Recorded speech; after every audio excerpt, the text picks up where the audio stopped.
Nasa airport na naman tayo, ang ating second home na kung saan 1620 lagi ang nalalagas. Pagpasok na pagpasok mo pa lang, pipila ka pa ng ganyan kahaba-haba. Buti na lang tayo yung naka-Air Asia ngayon, kaya medyo mabilis yung pila. As in, actually wala talagang pila. Nag-drop lang ako ng bag, may boarding pass, may immigration, perwisyo na naman tayo sa immigration. Tandaan ang ate, online check-in na kayo agad. Make sure to arrive early also kasi hindi natin matansya. Minsan mabilis sa immigration pero matagal sa check-in. Minsan both. T, travel tax ay bayaran, 1620.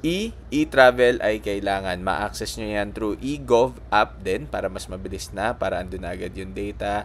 Ngayon, medyo sobrang aga natin naman dahil medyo napabilis kaya antok na antok pa ako. First time ko mag-Korea, hindi ako ganun ka-fan ng mga Korean things except for ilang suspense, thriller, horror movies nila dahil nga mas obsessed ako sa Japan culture. Pero excited pa rin ako to explore Seoul kasi always another or a new country is always exciting to explore, di ba? Window shade.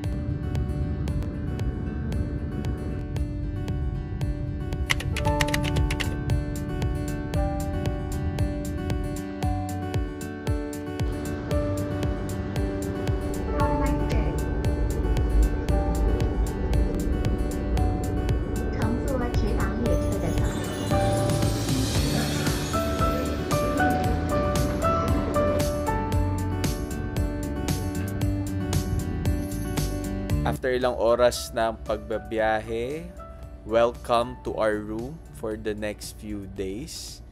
Ito ang ating isa sa mga hotel dito dahil lilipat-lipat tayo to check different areas and different travel lodge para ma-compare natin kung alin ba yung pinaka-okay at pinaka-mas malapit. Spacious yung room, ang luwag na niya, dami ng pwedeng areas na paglapagan ng gamit, may CR, may TV, Netflix, YouTube, comfy yung bed. So, marerelax ka talaga dito. Perfect for my first hotel choice.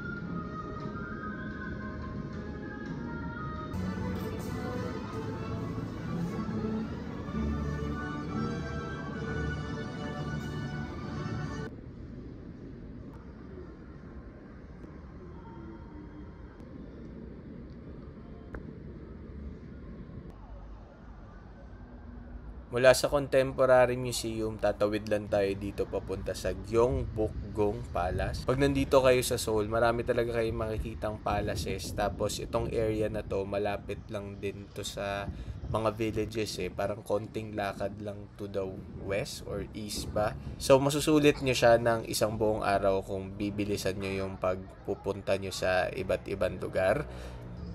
Personally, ang masasuggest ko siguro kahit isa or dalawang palaces lang yung pupuntahan nyo kung hindi naman talaga kayo ma-deep dive into their culture. Maganda ding maabutan nyo yung mga shows nila. May mga schedule lang dito at free na rin to pag nakapasok kayo dito sa palace. Tsaka, para masulit nyo talaga, mas okay if magsuot na kayo ng hanbok. Mag-rent lang kayo nun, tapos pwede na kayong pumasok sa iba't ibang palaces dito for free. Sakto, magkakalapit lang naman dito yan. Pwede nyong iset for a whole day itinerary para hindi na kayo magbabayad dun sa mga entrance fee ng palaces. May enjoy nyo pa yung mga shows dito.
Mula kanina sa mga pinuntahan nating spot hanggang makarating tayo dito sa Myeongdong District, naglalakad lang tayo kasi walkable naman siya, at least for me. Kayang-kaya naman. Tsaka first time ko naman, so parang ang dami kong na-explore. Yung food trip guide na ginawa ko dito, check nyo na lang sa TikTok dun sa in-upload ko. Pero yun na lang muna tayo for today. Kailangan ko lang talagang dumaan sa Myeongdong District. Pero after nito, maganda yung tour natin bukas. Necessary argument, no one could cross the border. Yeah. So we have several people, many people originally from North Korea.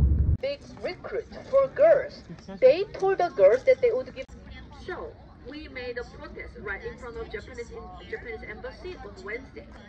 Right after armistice agreement, we needed a bridge to exchange the prisoners of war.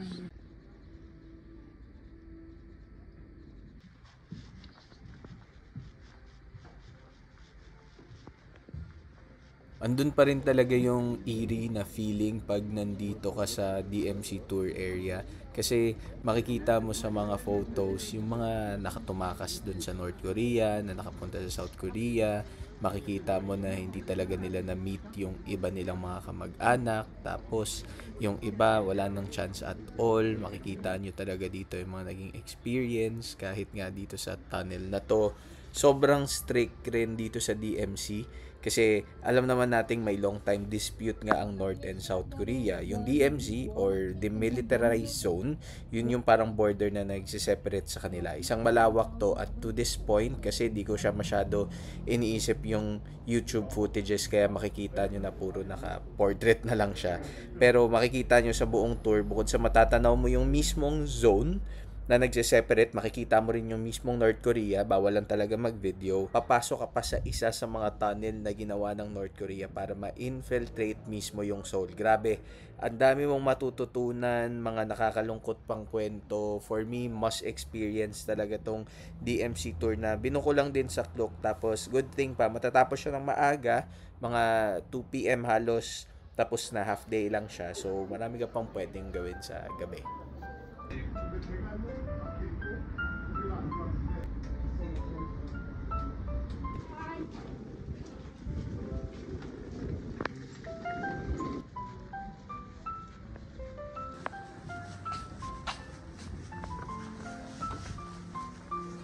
Another walk trip lang tayo after nung DMZ tour natin dito sa may area. Malapit lang to dun sa una nating palace na pinuntahan kahapon.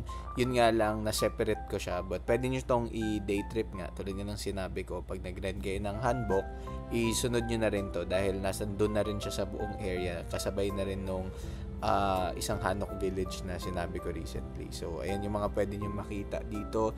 Parang ang mas malawak ata to, or medyo pareho lang naman yung itsura. Medyo mabilis lang yung mga pag-jump natin from one place to the other kasi medyo bitin yung footages. But sa mga susunod nating upload, mas magiging interesting yung magiging flow natin kasi doon talaga nakaplano na siya or naisip na siya. Ito mga next spots, maganda tong puntahan lalo na kung hip culture yung mga gusto nyong puntahan dito mismo sa Korea. Malapit lang to, tatawid ka lang, makakapunta ka na dito sa Ikseongdong tsaka itong Insadong na area. Tama ba yung sinasabi ko? Basta yun. Tama. Ikseongdong and Isadong. Magkalapit lang siya, pati Insadong Hill Street. Makikita nyo naman sa map, ipin nyo lang ng maigi. Magkakasunod na yan.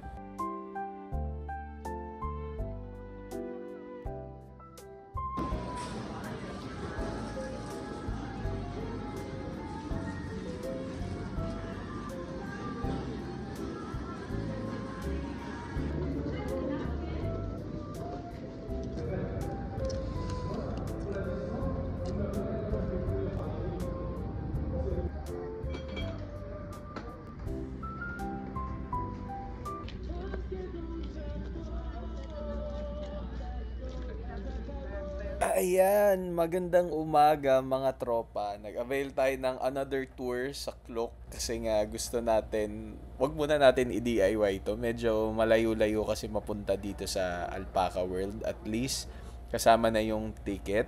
Yung ibang pumunta dito nag-DIY sila pero hindi ko alam kung paano. For your fixing of the precaution, first, when you touch alpaca, please touch only neck and back. When you touch alpaca head and hip, they can speak or kick. Be careful. Second, when you feed it, put 1 or 2 pellets from over there, feed it. One more time. Did you understand?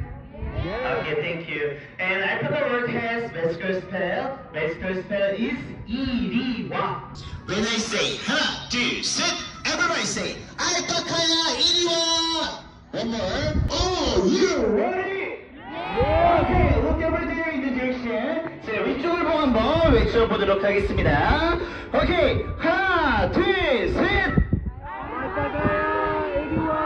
알파카야 이리와. Just running to you 이리와.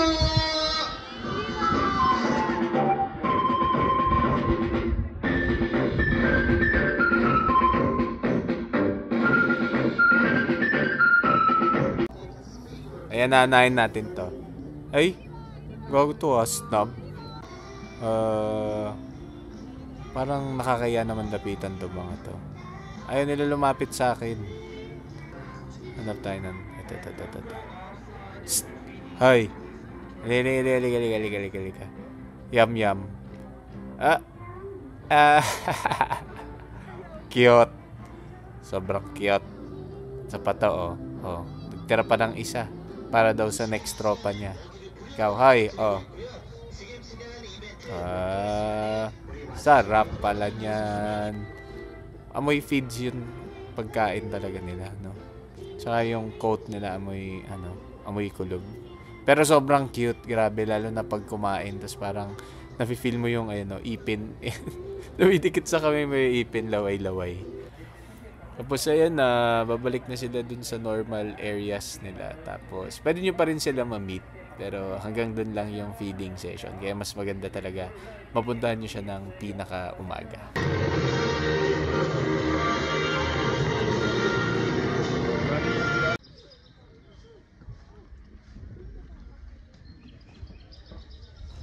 Tapos ayan, dito na sila sa normal areas nila. Pag pumunta kayo dito sa Alpaca World, malawak pa to. Katulad nito, pag akyat mo, ito yung areas na makikita mo. Konting lakad pa, iba't ibang hayop naman yung makikita nyo banda dyan. May mga kambing, mga farm animals usually. Kung ano-ano pa, mga ibon. Ayan, marami naman na sa Pilipinas yan. So, baka hindi nyo na feel ikutin. Lalo na may limited time lang tayo dito dahil after nito may lilipatan pa tayong areas. So, parang ito lang yung first thing natin gagawin sa morning. At yan, makakakita kayo ng capybara. Tulog lang siya. Tulog, ang sarap kurutin.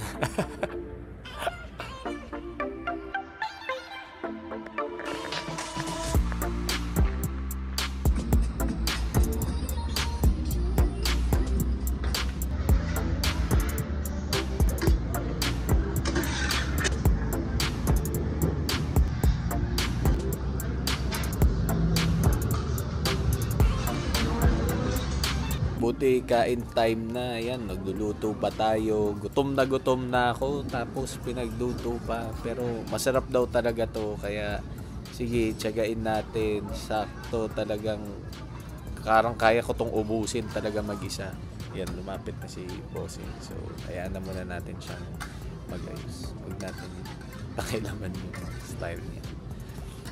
Isa sa challenge dito pag kumakain sa Korea, pansin ko lang lalo na sa mga restaurants, nahirapan talaga ako kasi yung mga serving nila for 2 to 3 talaga. Katulad nito, mag-extra rice ka lang nito, kaya na siya for sharing. Kaya hindi ako makakain dun sa ilang restaurants kasi as a solo traveler, lugi. Tapos, alam nga naman i-take out ko. Kung i-take out ko, hindi ko na siya makakain for the next day. Or dahil nga magtatry na naman ako ng bago. Ending, pag nasa Korea, maganda talagang mag-soul searching. Talagang maghanap kayo ng kasama para may ka-share kayo. Yan. Nantay lang natin matapos tong niluluto natin. Tikman muna natin yung mga iba pa. Dami-dami rin tao dito kasi nandito tayo sa area. After nito, mag-rail bike tayo. Tapos, yun, may mga kasama na tayong kasabay doon. Kasi nga, per bike, parang 4 din ata. Kaya, yun. So far, na-enjoy ko dito sa Seoul, so far. Looking forward ako sa Busan bilang ako nga yung tao na mas gusto ko yung mas laid back, mas chill, mas gusto kong mas less city. Though, na-appreciate ko naman yung city. Minsan lang talaga, naguguluhan ako or umaabot sa point na yung mga city kasi, kunwari, pumunta ka ng Seoul, parang Tokyo rin siya, tas para ka rin like pumunta ba ng Hong Kong, parang Taiwan, yung mga city na magkaka-Asian cities, parang andun pa rin yung pagkakapareho niya. Para sa akin lang naman. Though, syempre, na-appreciate ko pa rin siya. Yun nga lang, gutom na ako ngayon. So, i-appreciate na muna natin tong pagkain. Ang sarap pala nito. Grabe. Di ko in-expect na maubos ko siya. Yung pagka-cheesy niya, yung pagkaanghang niya. Ayan o, stretchy kung stretchy. Kailangan nyo talaga siyang matry. Ang sarap nung food. Dak Galbi to. So, parang chicken siya na may samjang. Ano ba yung tawag doon? Or basta yung pang-mix nila. Tapos, after nito, busog ka na. Sakto, mag-rail bike na tayo. So, yun. Kain muna tayo.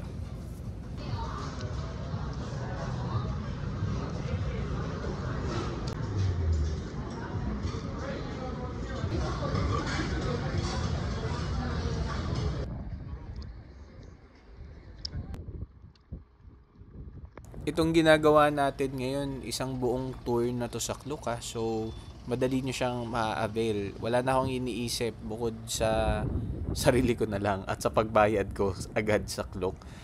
Kasama na tong lahat ng mga pinapakita ko mula Alpaca hanggang sa mamaya abot na tayo ng Nami Island. Naantay lang natin dito yung ticket or kung saang seat tayo naka-assign na inarrange naman na nung tour guide natin. Ang saya pa nung tour guide. Dami niyang kinikwento, ang dami niyang information. So, masaya din talaga minsan pag may tour guide. Mas marami kang natututunan. Kaya sa mga trips ko, usually binabalance ko talaga siya ng mga tours, arranged tours. Tapos, saka ako mag-DIY dun sa ilang parts. Kasi, may mga information na magandang malaman natin from the locals mismo or dun mismo galing sa mga trusted talagang tour guides.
Tapos niyan, lumipat lang tayo sa romantic train kung saan tayo ihahatid doon sa ating bus. Doon na yung last stop natin. For now, kasi lilipat tayo ng Nami Island. Grabe, sobrang sulit nitong trip na to. As in, buong araw. Tapos, ito siya Tapos, yan lang yung rate niya. Buong araw na. Not bad na, di ba? Wala ka nang iisipin makakapag Nami Island ka pa.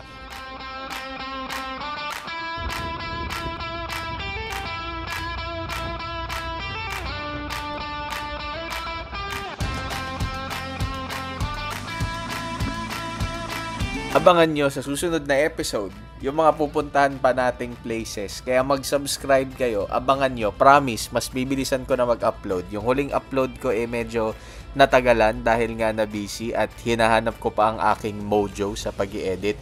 But after this, nako, napakaraming videos ang abangan nyo at mas masaya, mas magulo, mas makakaiba pa.